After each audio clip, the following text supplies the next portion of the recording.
Vamos ahí a poquito ahí esperando que se terminen de conectar. Está ahí la Eli, tenemos algunos conocidos viejos, Fede. Eh, Sí, para sí, los sí. que, para los que no nos conocen, por ahí esto va a estar Unos de más, más. porque ya nos conocen, pero para los que no nos conocen juntos, y yo ya me agarré una linda costumbre, Fede, te cuento en todos los vivos que fuimos haciendo, eh, un poco compartiendo de dónde venimos, ¿no? Y bueno, como Fede nos conocimos, ¿qué hace ya? 13, 14 años. Estabas militando en los secundarios, Fede. 2006, 2007. 2006, 2007. 2006-2007. Y bueno, y después nos conocimos, tuvimos un recorrido junto importante ahí por la Facu de Humanidades, que bueno, hemos dejado huella. No te vamos a decir el apodo que te decían ahí, Fede, porque ahora ya has hecho un recorrido mucho más grande que eso, y por eso el placer de charlar con vos. Y por distintos momentos podemos decir, Fede, que nos fuimos encontrando, ¿no? En la militancia y en los momentos, sin querer y queriendo un poco, eh, siempre nos vimos. Cada tanto pensamos en hacer algo. Eh, Sí, sí. La amistad estuvo presente siempre y pudimos lograr, creo que empalmar a veces la profesión con otra vocación, digamos, más, política. Ni hablar. Y para los que no los conocen al Fede, bueno, el Fede historiador, profesor de historia, recibió en la UNR, docente, está ejerciendo, bueno, ahora un poquito a la distancia, Fede está ejerciendo a la distancia, me imagino que también otra experiencia nueva. Y bueno, para mí fue un placer cuando pensaban hacer esta charla y un placer por el recorrido que hemos hecho juntos, porque en una fecha tan importante, la verdad que está bueno compartir experiencias, recorridos. Hoy en particular se está viviendo una situación muy grave a nivel mundial, inédita, siempre empiezo con lo mismo. Y en este 25 de mayo nos parecía fundamental también ver algunos aspectos y sobre todo miradas nuevas también, porque, bueno, gente que está haciendo sus primeros pasos, pero muy importantes en esto de pensar, repensar y escribir la historia. Eh, y la idea va a ser hacer un recorrido por algunos temas, por supuesto abordar la importancia de esa gesta patriótica que hoy se conmemora. Eh, Nosotros decíamos como eje en la invitación recuperar la palabra revolución en tiempos de pandemia, una palabra tan trabajada en distintos lugares a lo largo de la historia. Y un poco también, bueno, quiénes fueron los actores, los mitos que hay dando vuelta, las distintas opiniones, eh, las distintas visiones que hay sobre eso, y en eso aprovechar. También dar las gracias ahí a los que se conectan, porque Fede, hoy la gente podría estar paseando con este día soleado un Sí, ratito bueno, acá en Rosario, no, una horita. una horita, bueno, y eligieron esta horita compartirla con nosotros. Así que a partir del agradecimiento, yo como para empezar, Fede, un poco, me imagino que vos habrás estado pensando en estos días, qué decir, qué Sí. trabajar sobre el tema, y hay un punto que me parece fundamental, que en esto de recuperar la palabra revolución en tiempos de pandemia, hace a el 25 de mayo como proceso histórico para un pueblo como el nuestro, que hoy tiene tantas necesidades. Y bueno, ¿cuál fue esa gesta? ¿Cuál fue el hecho que de alguna manera parió un antes y un después en el territorio nacional? Así Sí, que no, bueno, lo primero que hay que hacer es entender que bueno, el 25 de mayo es el 210 aniversario de la formación de lo que se llama la primera junta, que no fue en realidad la primera junta, ya que había habido otros antecedentes previos a 1810, pero que la importancia que tiene es que esta dio inicio a un proceso revolucionario que duró 10 años, de 1810 a 1820, y que a su vez permitió el inicio de la guerra de independencia que nos permitieron librarnos del dominio español. Eh, lo que uno tiene que poder hacer para abordar ese acontecimiento es, bueno, ver cuál era el contexto en el que aparece esta junta de gobierno. Y para hacerlo, lo que tiene que hacer es retrotraerse en el tiempo, pensar, ubicar esta primera junta en un contexto de crisis del Imperio Español, un imperio que, digamos, cuando en el siglo XVIII llegan al trono los Borbones, lo que hacen es justamente entender, hacen un diagnóstico donde entienden que hay una crisis en ese imperio. El orden colonial, como se lo había instalado en el siglo XVI, no va más. Entonces hay que hacer cambios.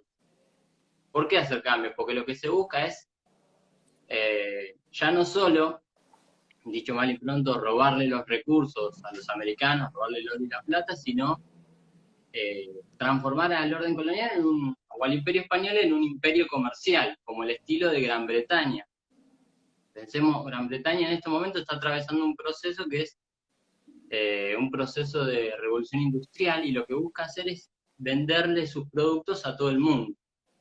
España quiere hacer algo parecido con sus colonias, lo que decía, ya no solo saquearle el oro y la plata, sino además venderle sus productos a las colonias.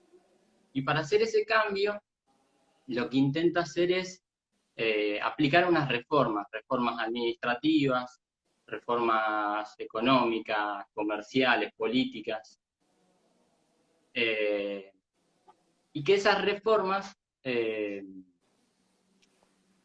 lo que hacen es, buscan aprovechar una situación que ya venía ocurriendo. Se crea un virreinato, el virreinato del Río de la Plata, y buscan aprovechar el puerto de Buenos Aires, un puerto natural que tiene salida al Atlántico y que justamente se busca agilizar el comercio. Como bien dice el título de la charla, digamos, la idea es ver cuál fue el papel que tuvo el pueblo en esta gesta, pero no solo en nuestro pueblo, sino otros pueblos del mundo, digamos, que venían también luchando.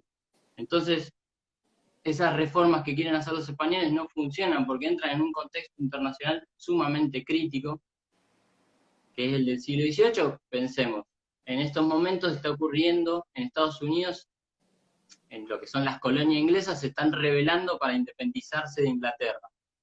Y eso hace que, no por amor hacia esas colonias, los españoles y los franceses se unan contra los ingleses porque se querían sacar de encima España, digamos, del continente. Entonces, lo que hay es las consecuencias que va a tener esa guerra. Por ejemplo, Francia va a quedar sumamente deteriorada económicamente y eso va a ser uno de los detonantes de la Revolución Francesa. Vamos a tener que España, por ejemplo, al involucrarse en esa guerra, los ingleses van a bloquear sus puertos, entonces esa idea de reforma comercial que querían hacer no va a resultar, porque no pueden venderle sus productos a los americanos, digamos.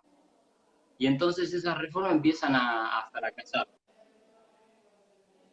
En América nosotros lo que teníamos era que existía una relación de monopolio, es decir, los americanos con lo único que podíamos comerciar era con los españoles.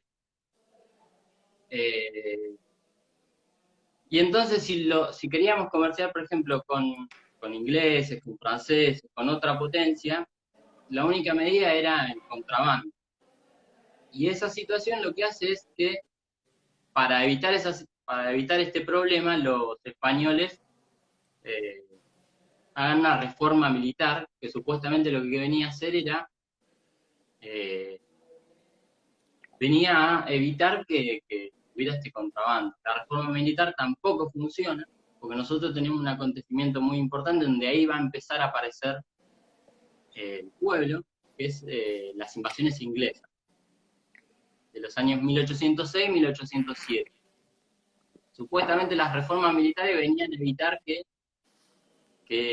otras potencias saquearan estas regiones. Bueno, las reformas militares hacen agua porque de manera muy sencilla los ingleses logran apoderarse de la capital de uno de los nuevos virreinatos creados, que era el virreinato del Río de la Plata.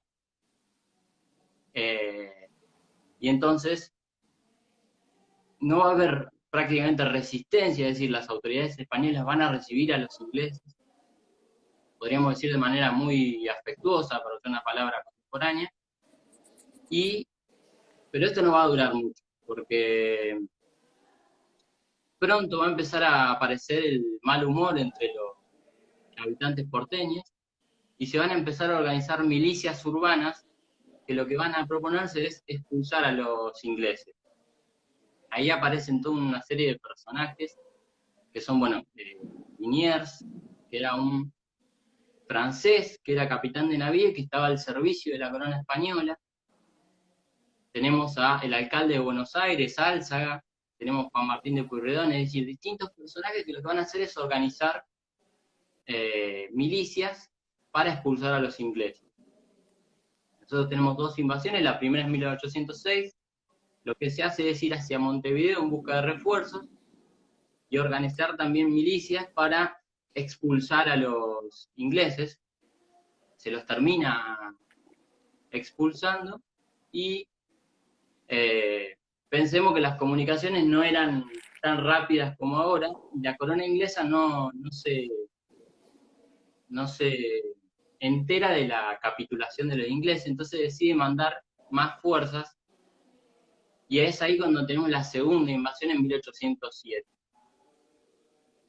El problema es que entre lo que va de la primera invasión a la segunda, las milicias urbanas que estaban, se habían organizado en el momento, ya no estaban tan desorganizadas, estaban súper organizadas, y pasamos a tener, por ejemplo, en una ciudad como Buenos Aires, que tenía unos 40.000 habitantes para el momento, tenemos escuadrones de criollos de 5.000 personas, que tienen distintos nombres: usares, patricios, indios, pardos. Tenemos también escuadrones de peninsulares, es decir, que tienen los nombres de las regiones de España: andaluces, catalanes, vizcaínos. Es decir, se organiza una fuerza militar en un lugar donde no existía y se logra expulsar a las dos invasiones de los ingleses. Y bueno, acá lo que tenemos es el inicio de un proceso que va a tener enormes consecuencias políticas para la región. La primera es que las autoridades españolas quedan mal paradas, básicamente porque el virrey, que tenía supuestamente que encargarse de defendernos, lo que hace es huir, abandonar Buenos Aires y huir a Córdoba en la primera invasión. Entonces, eso lo deja mal parado políticamente, y lo que se decide es convocar a un cabildo abierto, cabildo, pensemos, digamos, como para un municipio, se convoca una reunión de vecinos donde lo que se decide es desplazar al virrey, y que el mando político y militar de Buenos Aires, de ahora en adelante, va a quedar en manos de uno de los héroes de la Reconquista, que es Santiago Liniers. Como dijimos, un francés que estaba al servicio de la corona española. Ese es un hecho político fundamental, digamos, la pérdida del poder político. Se destituye un virrey, y el otro hecho es la formación de una fuerza militar, que a partir de ese momento va a tener un papel político fundamental en cada disputa política que va a surgir en la región.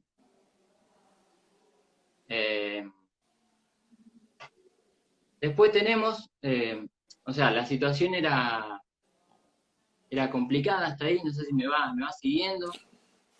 Yo te sigo, ¿eh? Vamos a ver si la gente está siguiendo. Ahí está el Tanito, se conectó el Tanito, Fede, para que sepa que se arriba la revolución el Fede. Pero seguimos, Fede. ¿Por qué año andaríamos ahí más o menos? Para los que se van conectando. Estamos en el proceso previo, ¿no? Estamos en un proceso previo, claro. Para explicar cómo es que surge la primera junta, vemos un poquito algunos antecedentes. Terminamos con las invasiones inglesas, que habían dejado mal parado la situación en el virreinato para los españoles. Pero además los españoles iban a estar más complicados, porque al año siguiente de la invasión, en 1807, en 1808, se produce la invasión en España de las tropas napoleónicas. Acordémonos, digamos, Napoleón era un militar francés que venía conquistando Europa. Su mayor rival, obviamente, en este momento, como decimos, son los ingleses, que son una potencia muy importante. Para evitar que los ingleses vendan sus productos en Europa, lo que hace Napoleón es bloquear distintos puertos, y lo que decide hacer es cerrar el anclaje más seguro de los ingleses, que era Portugal. Entonces lo que hace Napoleón es pedirle a los españoles que lo dejen pasar. España era aliada de Francia, que lo dejen pasar por ahí para poder invadir Portugal. Los españoles lo dejan hacer eso, pero en ese interín a Napoleón se le ocurre que sería importante invadir España, y decide invadir a su propio aliado.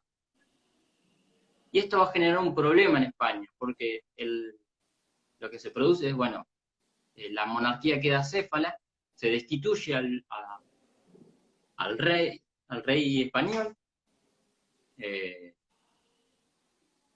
y se pone en su lugar al hermano de Napoleón, José Botella. Sería a ver si te porque, sigo, Fede, a ver si te sigo. Venimos del proceso previo, el pueblo argentino alzado contra la invasión inglesa, derrotando la invasión inglesa, echando, ¿no?, a una potencia en ese momento del territorio de Buenos Aires, podríamos decir, no sé si nacional, porque en ese momento no existía, y en eso, sí, contradicción entre las propias potencias, ¿no?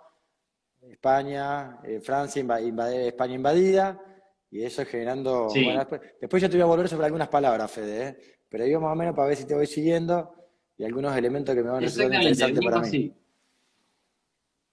así. Entonces, España invadida, y lo que ocurre es que el lugar del rey español lo ocupa el hermano de Napoleón. Es decir, que ahora España pasa a ser parte de la monarquía francesa. Entonces quedan dos opciones a los españoles: o aceptan a este nuevo rey francés, o se deciden resistir esta situación. Y lo que va a ocurrir es que, si bien hay algunos sectores que van a aceptar esa situación, hay otros que van a empezar a organizarse. Y acá aparece un problema, porque es, bueno, nosotros queremos resistir, pero si nuestro rey está preso, ¿quién va a organizar los ejércitos, digamos? ¿Quién va a dirigir la guerra? Entonces los españoles lo que hacen es resolver ese problema planteando formar juntas de ciudades que se van a hacer cargo de los asuntos de gobierno y de la dirección de los ejércitos. O sea, van a tener la soberanía, de manera concreta la van a tener esas ciudades. Se forman juntas de ciudades. ¿Qué pasa? Eso tiene una connotación internacional muy importante, porque es, si se forman juntas de ciudades para defenderse de los invasores en España, bueno, en América se empiezan a formar juntas de ciudades también, y eso obviamente por los españoles no es bien visto, porque objetivamente están desafiando a la autoridad, digamos, en ese momento. O sea, En América, nosotros lo podemos hacer porque tenemos el derecho, pero los que están abajo nuestro que no lo hagan porque a ellos no les corresponde, sería. exactamente, y al mismo tiempo tenemos que, eh, básicamente los españoles lo que dicen es, bueno, no, no hay ejércitos invasores en América, entonces no hace falta juntas. Y lo que empieza a ocurrir en América es que se empiezan a reprimir esas juntas. Yo hoy decía que el 25 de mayo es el 210 aniversario de la formación de la Junta, de la primera Junta, nos dicen en la escuela. Bueno, no era la primera, porque justamente antes de 1810 ya se venían formando juntas de ciudades. Y acá tenemos, por ejemplo, se forman juntas de ciudades en Montevideo. Se forma acá en 1809 en Buenos Aires, se forma una junta de gobierno liderada por Álzaga contra el héroe de la Reconquista, que era Liniers. pero esa junta, digamos, termina siendo aplastada y reprimida, y pocos meses después de ese acontecimiento, yo había dicho, los españoles habían formado juntas de ciudades. Para coordinar esas juntas, se forma una junta central de gobierno, que va a ser la encargada de coordinar a todas las juntas españolas. Esa junta lo que hace es decidir quién va a ser el nuevo virrey del Virreinato del Río de la Plata. Entonces lo desplazan a Liniers y mandan a Baltasar Hidalgo de Cisneros. Digamos que Cisneros llega a América, pero no es que va a poder hacer lo que quiere, porque una de las primeras condiciones que le ponen a Cisneros es que puede gobernar siempre y cuando no toque la estructura de milicia que se había formado en 1806-1807. Entonces las milicias urbanas ya empiezan a tener un peso político que no va a ser... Eso desde acá, ¿no? Viene el de afuera, de la Junta de Gobierno de España, llega acá y el propio pueblo o una parte de ese pueblo organizado le empieza a marcar condiciones. Exactamente. No podía innovar mucho en los métodos de gobierno y no podía desarmar las milicias. Lo que hace Cisneros es tratar de apaciguar los ánimos, porque se vienen formando juntas de ciudades en distintos lugares de América. Uno de ellos va a traer un problema, que es la formación de junta en Chuquisaca y La Paz, porque nuestro virreinato se sostenía con la plata de Potosí. Entonces, cuando se forma la junta, deja de llegar la plata, básicamente. ¿Qué ocurre, digamos? Esta es la situación y el contexto en el que está funcionando. A su vez, el monopolio, que existía esta relación donde nosotros solo podemos comerciar con América, se termina, porque hay que sostener al virreinato, y lo que se decide hacer es aplicar el libre comercio. Va a ser una de las medidas que toma este nuevo virrey. Bueno, ese es el contexto, ¿no? En 1810 ocurre un acontecimiento importante, que es que las tropas napoleónicas logran derrotar a las juntas de ciudades de España, es decir, avanzan sobre Andalucía, Sevilla, y la Junta de Gobierno, la Junta Central de Gobierno se tiene que desarmar. En su lugar, ponen un consejo de 5 personas.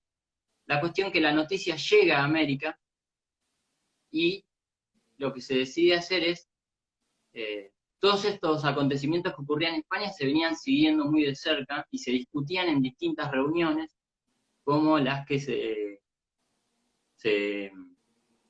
las que ocurrían en la casa de Hipólito Vieites, donde participaban distintos personajes muy importantes para la revolución, como son, bueno, Moreno, Castelli, Juan La José famosa Paso. jabonería. Esa es la famosa jabonería. Exactamente. Donde se juntaba esta gente Sí, a pensar cómo cambiar las sí, cosas. claro, exactamente, que en realidad lo de la jabonería era una tapadera, digamos, era un local político donde discutían cuestiones fundamentales, digamos. Es una buena estrategia para pensarlo, es decir, bueno, lo ocultamos por una jabonería. Y lo que deciden hacer es básicamente presionar al virrey, al nuevo virrey, al Hidalgo de Cisneros, para que convoque a un cabildo abierto. El cabildo abierto era esto, es una reunión donde se juntan los vecinos a discutir los asuntos de la ciudad. Era una institución que existía en época colonial, digamos. Se presiona para el 22 de mayo una reunión, se logra, pero bueno, el virrey en ese momento lo que intenta hacer es armar una junta de gobierno donde él esté a la cabeza de esa junta.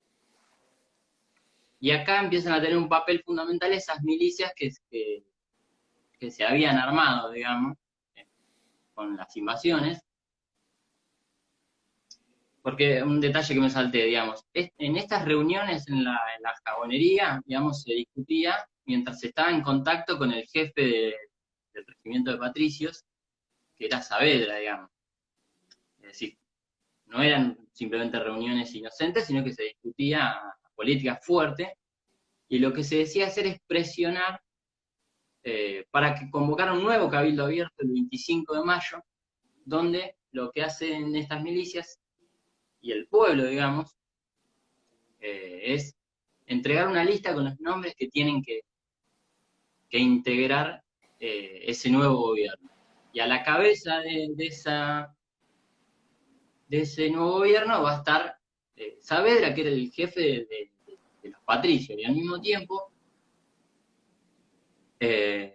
van a estar otros personajes, digamos, como secretarios, Juan José Paso, Castelli, y como vocales otros personajes no menos importantes, como por ejemplo Belgrano. Lo que se ve ahí, bueno, es un proceso donde se forma esta junta de gobierno y se inicia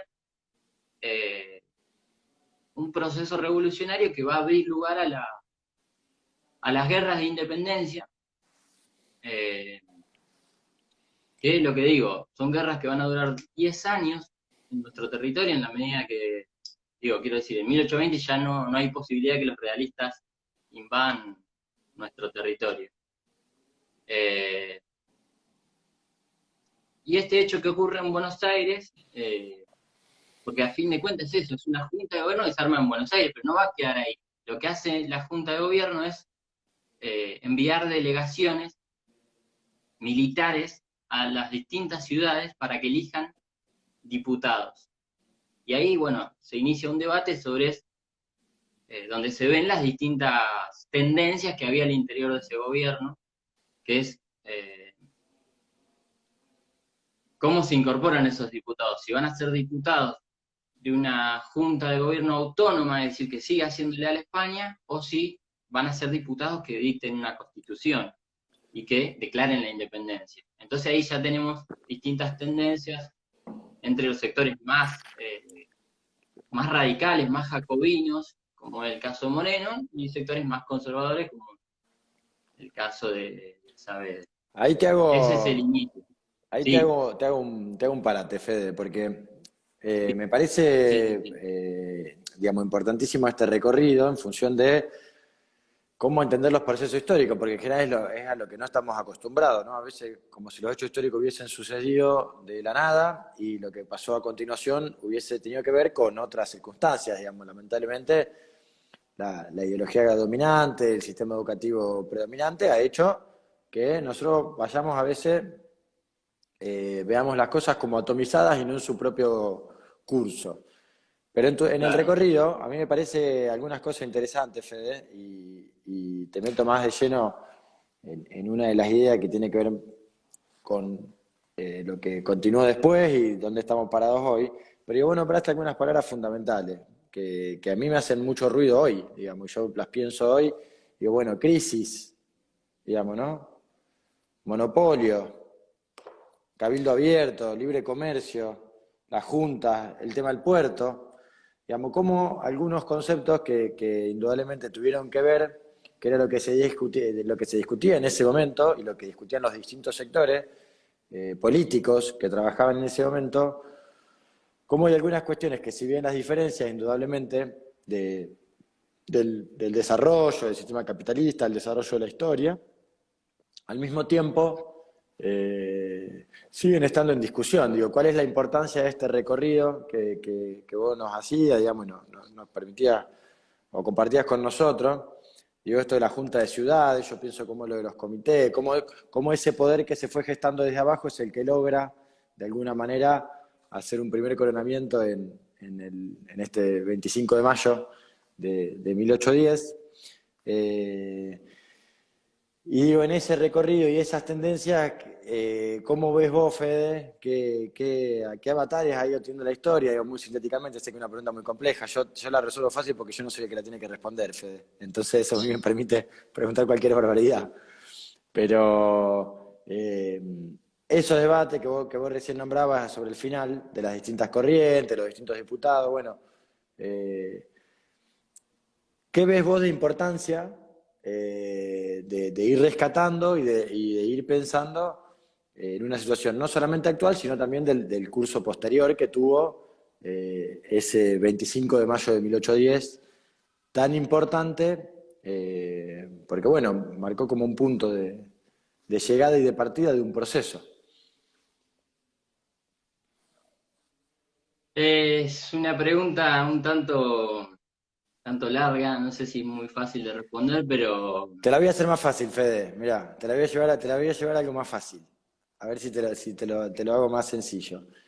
¿Cuál sería la expresión de los movimientos populares que existían en ese momento y las necesidades que se planteaban en función del debate que había de la independencia, de independizarse del rey, de si era solamente de España pero íbamos a ser atados a otro, o si iba a ser independiente de todos, o si... ¿Y qué necesidades se planteaban a nivel del pueblo, digamos, de los movimientos que una parte participaron de ese proceso, que después te voy a hacer unas preguntitas con eso?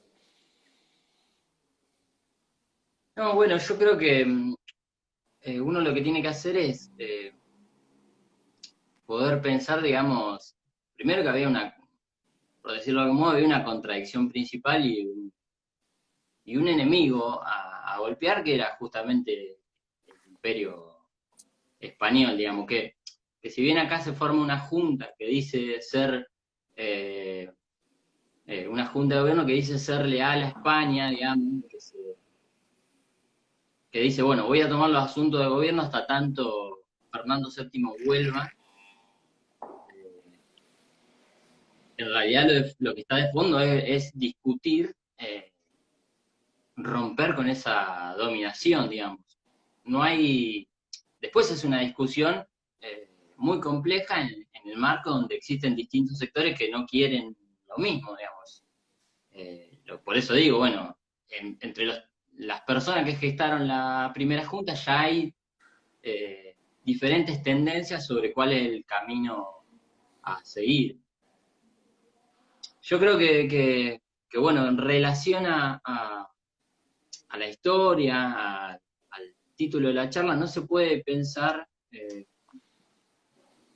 ningún cambio profundo si no es con la participación del pueblo, digamos. Si uno quiere realmente ver un cambio radical, el pueblo tiene que estar presente. Y entonces cuando nosotros hablamos de este proceso que se inicia, un proceso revolucionario que va a iniciarse en 1810, que tiene antecedentes, pero bueno, que una fecha fundamental va a ser la declaración de la independencia en 1816, tiene que pensar en la participación popular. Llevar adelante las guerras de independencia no hubiera sido posible sin amplios sectores de la población, originarios, criollos, mestizos, es decir, que se incorporaron a, a los ejércitos de los libertadores, digamos, que,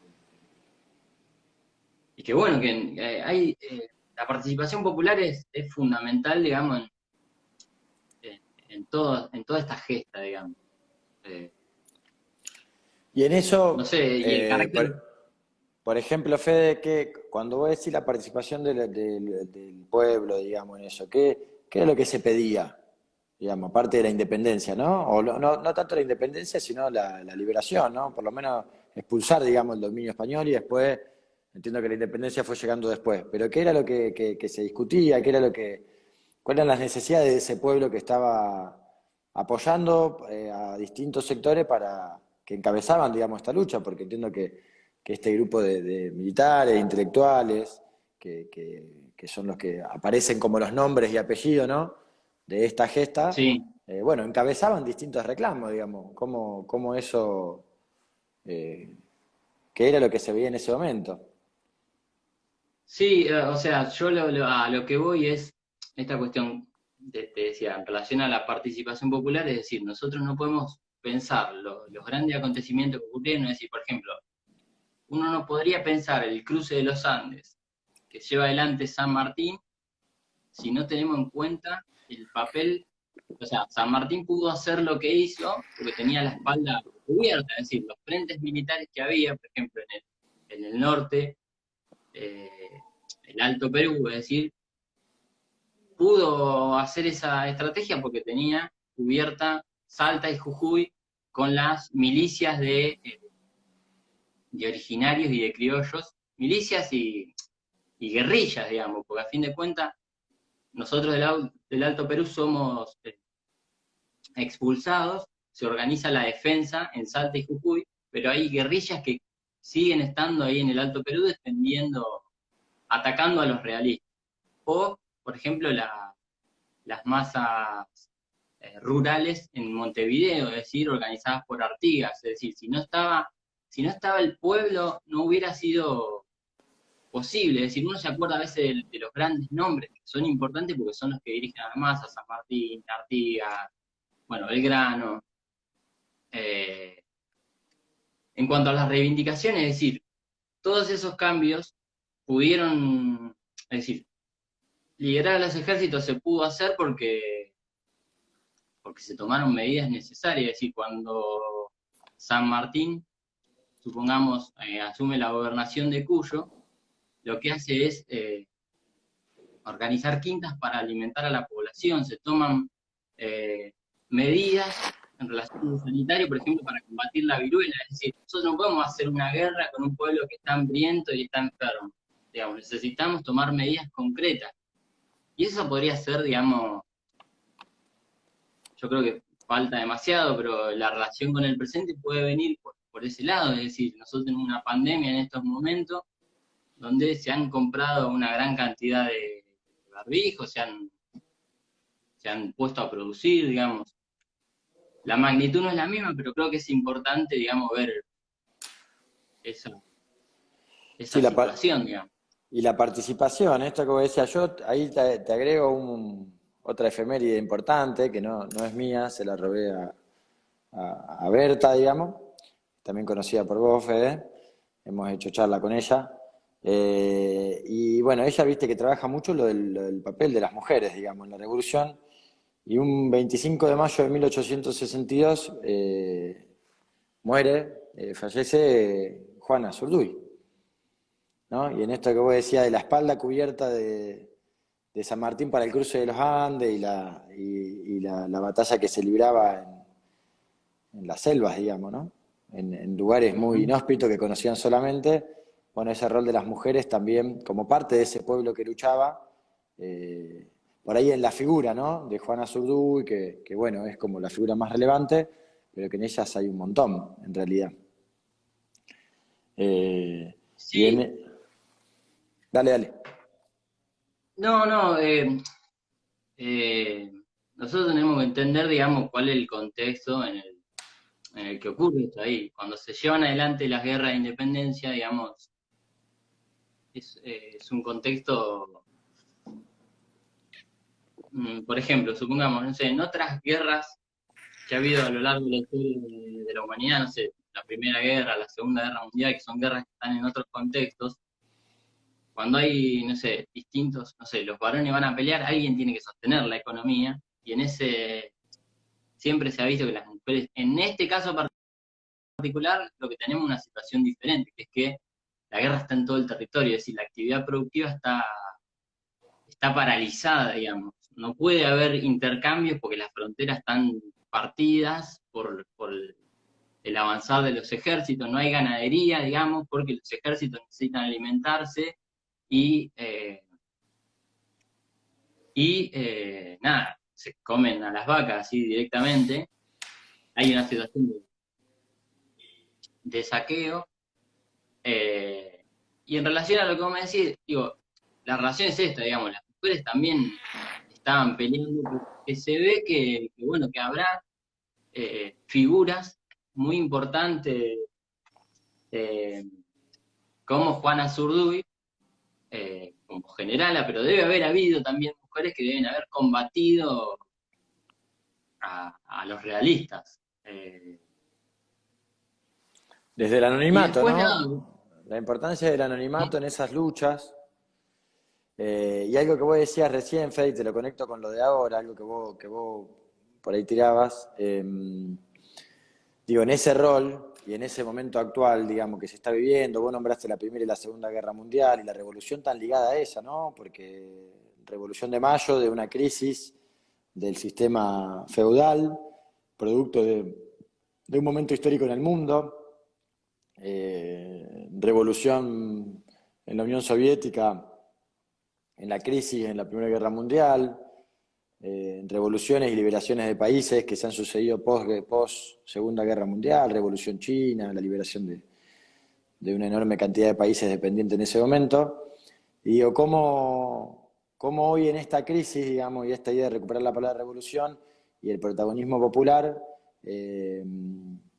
digamos, parte de enfrentar esa situación, salvando las distancias y los momentos. Me parece que es interesante esto, vos, digamos, marcar distintas situaciones. Ahora, hoy se está viviendo una crisis fenomenal, desde el punto de vista de la pelea entre los de arriba, uno escucha en los diarios, en las radios, que China, que Estados Unidos, que, que eso, que la guerra comercial, que las denuncias cruzadas, de quién infectó a quién, y al mismo tiempo veo una organización por abajo, con enorme participación de las mujeres, en los comedores populares, en los barrios, en los lugares de trabajo, que en definitiva a uno lo hacen pensar en, digamos, si vamos a recuperar la palabra revolución, que sea para esos sectores, que son los que están peleando hoy. Vos decías monopolio y hoy se está, lamentablemente se sostienen en los monopolios, digamos, ¿no? Hay una parte donde los monopolios se están ahorrando de pagar una parte de los sueldos,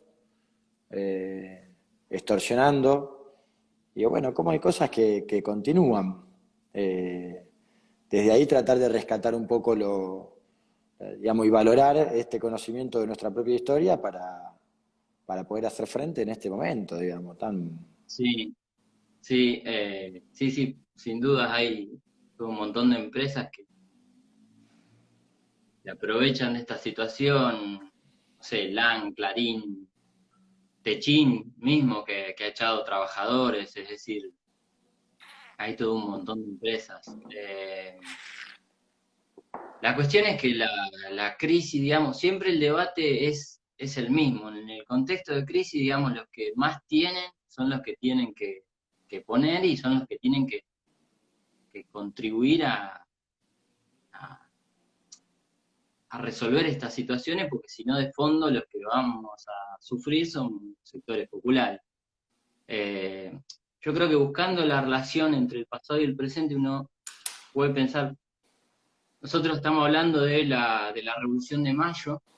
eh, Vimos los aportes populares o tratamos de ver algunos aportes, el papel fundamental que tuvo el pueblo, pero bueno, pero para sostener a los ejércitos que llevaron adelante la revolución, lo que se estableció fue contribuciones forzosas a los sectores más acaudalados. Es decir, ahí no hubo, sí, hubo hubo llamados a la revolución, por las buenas, pero para sostener los ejércitos había que contribuir y los comerciantes tuvieron que poner, digamos. Y acá nosotros vemos hoy por hoy tenemos, por ejemplo, una situación en donde se está discutiendo el tema del impuesto a la riqueza, donde en un contexto de crisis son los ricos los que tienen que poner, digamos. Y bueno, si vos ves la relación, hay una relación ahí parecida, digamos. Para resolver las crisis, los que más tienen son los que tienen que ser más solidarios. Podemos decir que parte de la solución y de la resolución de la revolución tiene que ver con esta contribución forzosa que se exigió para poder sostener la guerra de independencia. Digamos, trasladándolo y medio linealmente y medio a lo bruto, podríamos decir que para salir de la pandemia y para que dejemos de pagar, digamos, esta situación que es tan grave, tendríamos que dejar de sufrir la extorsión de los poderosos y que paguen verdaderamente con las fortunas que tienen, digamos. Sí, Entonces, exactamente. digamos, eso me parece que es un punto y es lo que está en debate, digamos, ¿no? Me parece que es un momento interesante desde ese lugar, que esté en discusión eso. No siempre en la historia, digamos, aparece tan claramente un sector que quiere sostener sus ganancias a costa de lo que sea y que en eso se lleva puesto todo, trabaja con mucha impunidad. El caso Sí, más grave que tenemos es el de acá, el tipo este del puerto, ¿viste? Vicentín, que aparte de ver 380 millones del Estado y una deuda mucho más grande, se pasea con su yate por el río a los días de la cuarentena. Bueno, la impunidad de algunos sectores que hoy... sí, exactamente, que no se aprovechen de esta situación y que vos mencionabas hoy el recorrido que hemos tenido, digamos, y cuando uno piensa, digamos, una consigna que es bueno, que la crisis no la paguen los de abajo, es esto, digamos, digamos. Eh, Porque si no se toman medidas para que el pueblo esté más alivianado en este contexto, el que va a terminar sufriendo va a ser el pueblo. Y yo creo que esa es una medida muy importante que nada, este gobierno tiene el apoyo de amplios movimientos sociales y de amplios sectores progresistas que van en esa línea, de querer resolver las cosas para las grandes mayorías.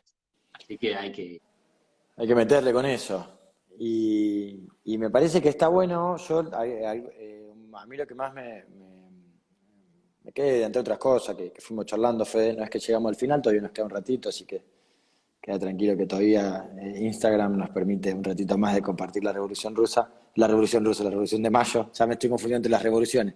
Yo quiero recuperar la palabra revolución y las quiero recuperar todas, Fede. claro. En esto de la Revolución de Mayo vos hablabas de lo de las juntas de ciudad y esto de cómo se iba formando por abajo un poder propio, digamos, de la gente, una organización, y pienso en eso, la importancia que tienen hoy en esos comedores, en esos barrios, esas comisiones internas de fábrica, que hoy están discutiendo y tratan de discutir cómo organizarse en este momento, digamos, cuáles son las tareas que hay que tener, cuáles son las cosas que hay que hacer, cómo organizar campaña, cuáles son los pedidos que hay que hacer el Estado, cuáles no, cuáles son los pedidos de las patronales, cómo enfrentar los despidos, digamos, hoy tenemos varias situaciones que se está enfrentando en el medio de una pandemia, se está despidiendo y se está enfrentando despidos. Eh, y bueno, cómo pensar esa organización por abajo y que si en definitiva queremos verdaderamente cambiar las cosas y transformar, hay que apoyarse en esos espacios, en esos lugares que son genuinos, ¿no? Que se generan por propia necesidad. Sí, sí, te reitero, si uno quiere lograr un cambio profundo, tiene que apelar a los sectores populares, al pueblo, y apelar a ese pueblo implica tomar medidas que resuelvan las necesidades de esa gran mayoría. Eh, los ejércitos, por ejemplo, no sé, que lideraba Artigas, antes de encabezar esos ejércitos se tomó, no sé, se hizo un reparto de tierras, es decir, no se hace una reformas económicas importantes, es imposible poder ganarse a esa grande mayoría para poder llevar adelante los cambios. Y, y si uno piensa nuevamente en esta idea de la relación entre pasado y presente, es decir, bueno, a veces en el ámbito de las ciencias sociales lo que te difunden es que, bueno, que la Revolución de Mayo o ese proceso fue posible gracias a la élite cívico-militar. Y en realidad, si no se toma en cuenta el papel del pueblo, es imposible pensar en ningún cambio, digamos. Entonces, eh, es importante todo esto que vos me mencionás de cómo por abajo la población se viene organizando para poder producir un cambio. Es decir, no basta solo con algunos nombres, sino que si el pueblo no está organizado, es imposible. Y es el mismo pueblo el que lleva adelante esa organización. La gran enseñanza, ¿no? De organizarse y pelear por los derechos, pelear por la soberanía. Eh, bueno, Fede, vamos llegando medio sobre el final de la charla. Yo antes quería decirle ahí a los que nos están escuchando, mirando, aparte de dar las gracias y compartir con nosotros este rato, que bueno, esto está como que esta charla está dentro de una jornada maratónica de Revolución de Mayo, qué interesante Sí, y qué linda, digamos. Que bueno, ahora a las 6 para los que quieren está Carlitos con La Voz del Grillo en edición especial, con Alcilar Cumedo y Claudio Lozano. No nos vamos a poner a ese nivel, Fede, yo por lo menos, vos por ahí sí un poquito más, pero yo vamos a tener no, la no, humildad no, de para nada. invitar a que sigan avanzando y después a las 7 los compañeros de Contar, Pensar, Hacer de Santa Fe van a estar con Ascuy Ameguino charlando también sobre este tema. Qué lindo poder pensar en un día feriado, en medio de una pandemia donde nos estamos cuidando, poder compartir, formarnos, aprender más de lo nuestro, desde la humildad y desde Bueno, la pero sencillez van a hablar de temas que están en sintonía con lo que nosotros venimos charlando. Es decir, bueno, no sé, el impuesto a la riqueza, si hay alguien que sabe mucho de eso, Lozano sabe muchísimo de eso y lo va a poder explicar mejor que nosotros dos. Y Ascuía Meguino también es una referencia importante como historiador, que también va a ser muy interesante poder escucharlo. Así que podemos decir que humildemente abrimos el coso ese inflable, ¿viste? Que se hace en las canchas para que salgan los equipos de fútbol, digamos. Le hicimos la introducción. eh, eh, y bueno, Fede, para mí también un placer. Sabemos que es difícil, que este formato uno se va adaptando y que también es uno cuando decide compartir y charlar un rato, más allá de que por afuera podemos siempre charlar más libremente. Agradecerte el tiempo, el rato eh, y también bueno, el desafío de seguir un camino que entiendo que va hacia buen puerto en esta idea de que bueno, hay que cambiar las cosas de fondo, la revolución la vamos a hacer los que estemos verdaderamente dispuestos a recuperar el pasado para tener un presente distinto y construir un futuro mucho mejor. Eh, y bueno, te dejo, Fede, para que te dejo la última reflexión. Te la voy a dejar a vos, Fede. Yo ya dije la mía y te dejo para que vos te despidas y cuentes tu No, experiencia bueno, también. nada, agradecerte por la invitación, porque es un buen ejercicio poder en estos momentos, poder ponerse a pensar estos temas, siempre está bueno, digamos, eh, en estos contextos donde, bueno, es todo un poco angustiante la situación, digamos, por la pandemia, está bueno ponerse en estos ejercicios de pensar estos temas, eh, resulta interesante y desde ya, bueno, agradecer a todos los que nos están escuchando, digamos, por hacernos el aguante y, y nada, que sigan conectados justamente para escuchar a Elfrade y a mí. Bueno, Fede, Nada más. te dejo un abrazo grande a la distancia. Te vuelvo a dar las gracias. Para mí un placer siempre que charlamos, Fede. Para mí es también un aprendizaje. Y bueno, y los dejamos a todos. Vamos a ver si el lunes que viene volvemos a las 19, ya de noche. Y bueno, seguir la Fede. Es una pelea larga, pero bueno, también con historiadores, intelectuales como vos, dedicado y brindado a la revolución verdadera. Yo creo que vamos por buen camino. Así que le dejamos un abrazo para vos, Fede, para la Un abrazo, familia y Cristian. para todos los que andan ahí. Hasta la próxima.